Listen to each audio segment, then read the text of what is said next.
Dr. Richard Newell. We are honored to have with us the administrator of the U.S. Energy Information Administration. As the administrator of the EIA, Dr. Newell has overall responsibility for programs that collect, analyze, and disseminate independent and impartial energy information to promote sound policy making, efficient markets, and public understanding of energy and its interaction with the economy and the environment. EIA provides a wide range of information and data products covering energy production, stocks, demand, imports, exports, and prices, data that is vital to all the people here at this conference today. Dr. Newell is on leave from a professorship at Duke University's Nicholas School of the Environment. Previously, he served as the senior economist for energy and for many years as a senior fellow at Resources of the Future, an independent, nonpartisan environmental and resource economics research institution in Washington, D.C. He's published widely on the economics of markets and policies for energy, the environment, and related technologies, particularly alternatives for reducing greenhouse gas emissions and achieving other energy and environmental goals. Dr. Newell holds a PhD from Harvard University in environmental and resource economics. He also holds an MPA from Princeton University's Woodrow Wilson School of Public and International Affairs and undergraduate degrees from Rutgers University. Please join me in giving a warm welcome to EIA Administrator Dr. Richard Newell.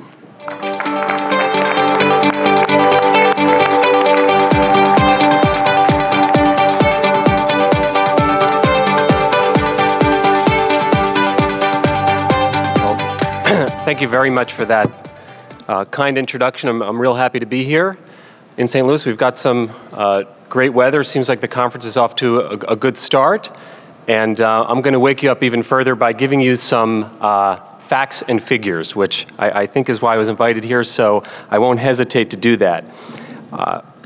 As was already mentioned, the Energy Information Administration, which is the agency within the Department of Energy that I head, is the statistical and analytical agency within DOE. So we don't promote or take policy positions. People look to us to provide independent and impartial energy information, regardless of where that perspective may be coming from.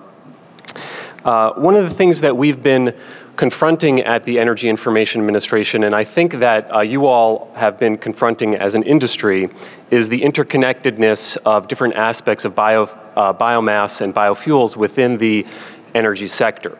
In fact, over the last several years, one of the key things that we do at EIA, which you'll see as I go through my presentation, is we do a significant amount not just of statistical collection, but of long-term projections and forecasting. And one of the things that we've recognized in doing that, in terms of the models that we use, is that we need to pay increasing attention to the interconnectedness of biomass within the energy world. A couple examples. One is that the feedstocks that could be used for creating fuels for liquid fuels transportation can come from biomass, and the same feedstocks could be used for electric power generation. The other thing that we've come to recognize is that in the production of, for example, biofuels, you actually can co-generate electricity. There's other issues that are closely related to this, where policies that may be impacting directly one part of the biomass sector, for example, the renewable fuel standards in liquid fuels, can have an indirect impact on the electricity sector due to the electricity cogeneration. So these are some of the issues that we've been confronting as a agency engaged in long-term modeling, but I think it's closely related to the changes that are taking place in the industry. Quick overview of what I'll talk about in my presentation. As you'll see, there's more material here than I'm really going to be able to get through, and so I may have to skip a few slides. This will be posted on the EIA website, and one of the things that we're careful to do at EIA is that under each of the figures that you see and the graphics, there will be data behind that, which will then be available to you to use in your future work. So I'll quickly go through the potential for biomass and biofuels in terms of the supply chains for feedstocks and fuels, as well as the corporate landscape. I'll talk a bit about the electricity sector in terms of our so-called reference case projections. Let me say a little bit about what reference case means for those of you who aren't used to using the EIA information. Each year we put out something called the Annual Energy Outlook. Currently, this goes out to the year 2035, or 25 years into the future. In December of last year, we released what's called the reference case, which is a single projection which is conditioned on current laws and regulations. So it basically assumes that current laws and regulations will continue into the future. Just last week, we released what's called the full Annual Energy Outlook, which in addition to the reference case includes over 50 different sensitivity cases, which alter different aspects of the assumptions because, as you well know, going out not just years but decades into the future, there's a significant degree of uncertainty. And so the way that we address that in our modeling is by altering different assumptions to see what impact it may have on the future.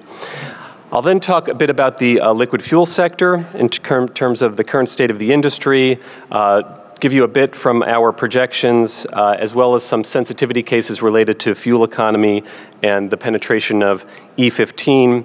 And I probably won't get to this, but in the backup slides, or if I have time, I can tell you a little bit about the data collections that EIA does in the area of biofuels, which have been expanding significantly over the last several years.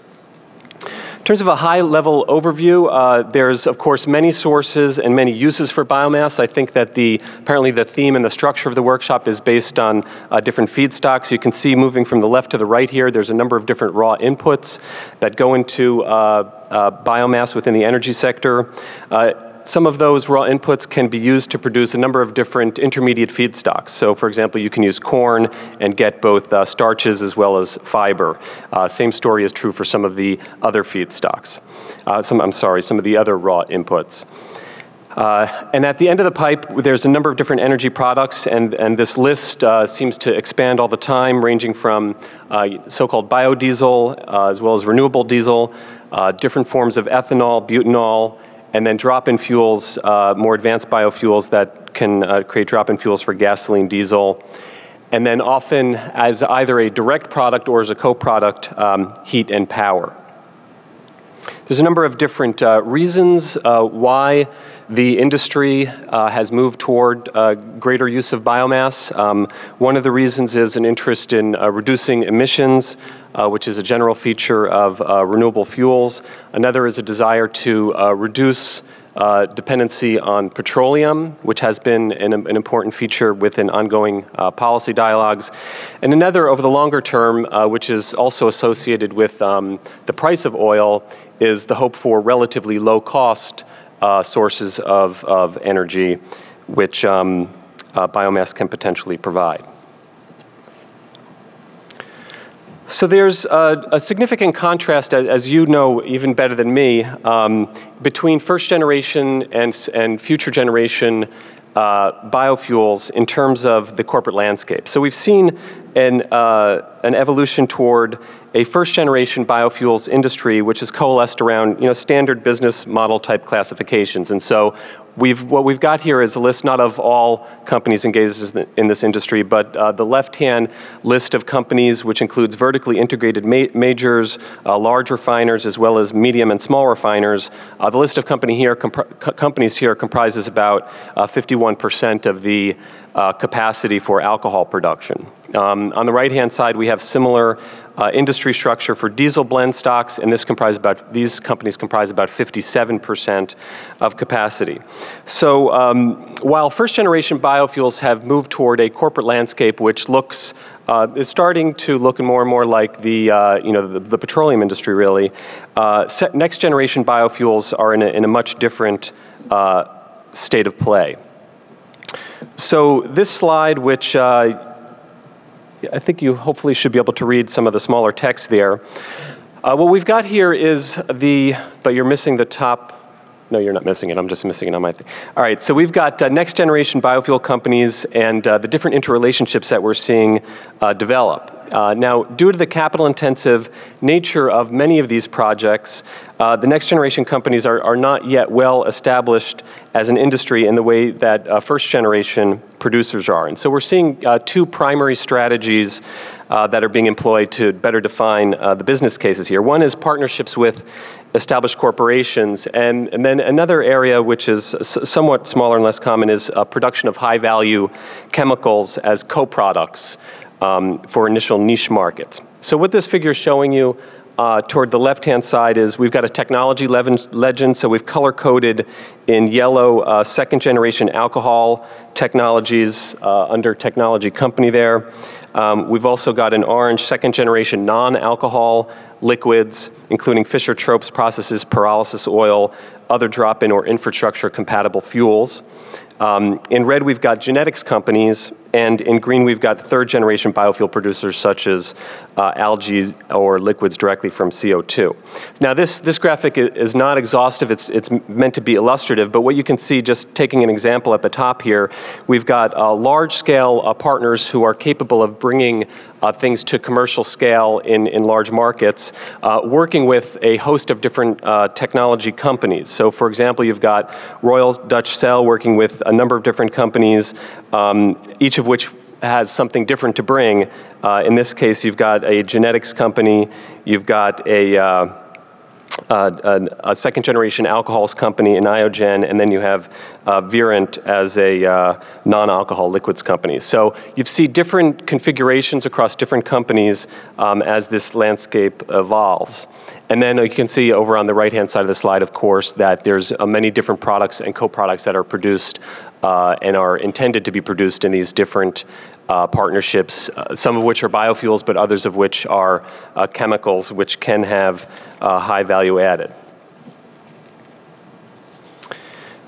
This next slide is showing you in a metric called quadrillion BTUs. This is a measure of heat content. It's the measure of heat content that we use to add up different things that may have different heat values to give you some sense of their overall energy value.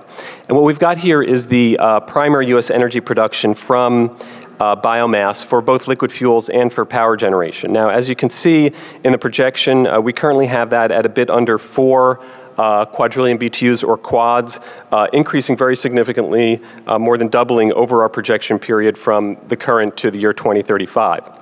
Now, the largest projected part of this growth that we're anticipating is expected to come from cellulosic biofuels and electric power. Currently, you can see that that area of growth is different from where the industry currently is, where the vast majority of biomass for energy is coming from industrial combined heat and power, primarily in pulp and paper plants, as well as from grains, fats, and oils, namely in primarily in biofuels. But looking forward, we're expecting those areas to grow from their current base, but the much more dramatic growth is in cellulosic biofuels and electric power, and we will get into this a bit more as I proceed. This next slide, in a sense, taking a step back, is showing you the big picture of U.S. energy consumption looking forward. So again, this is going, you've got some past history in this slide to the left of 2009, going back to 1980, and then to the right you have our projections going out to the year 2035. Currently we get about 83% of our energy for the United States from fossil fuels. We expect that to decline over time under existing policies to about 78%, but still the vast majority under current laws and regulations is anticipated to come from fossil fuels. Nonetheless, renewables are one of the most rapidly growing parts of this energy system, and there's a significant increase in the share of renewables, growing from about 8% of the overall U.S. energy consumption in 2009 to 14% by the end of our projections. This is being driven by a number of things. One is state requirements for renewable electricity generation. There are also existing federal tax credits, although those are currently scheduled to expire. And then another key feature of this is the renewable fuel standard for liquid fuels under current law.